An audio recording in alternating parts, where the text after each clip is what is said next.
tentunya kami mengajak semua rekan-rekan cabur yang ada di Kota Palembang untuk mari bangkit bersama-sama dengan Koni Kota Palembang untuk periode ke depan, tentunya menggapai prestasi dan prestise untuk menjadi juara umum lagi di Pemprov di 2021 yang akan diadakan di Okuraya. Dan itu juga yang menjadi target kita dan menjadi amanat dari Pak Wali selaku pemegang penasihat dan dari Koni Kota Palembang, dan juga terima kasih atas izin dan dukungan dari Pak Wali yang juga memberikan support kepada kami untuk melanjutkan estafet kepemimpinan Koni di 2021-2023 tentunya.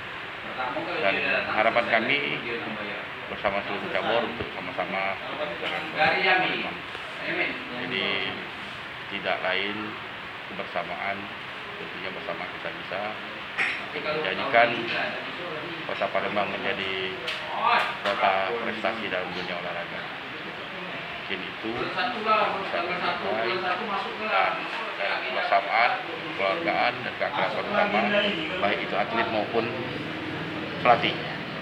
Kesejahteraan tentunya akan kita pikirkan, dan cita-cita dan pendidikan atlet juga akan kita selalu kawal.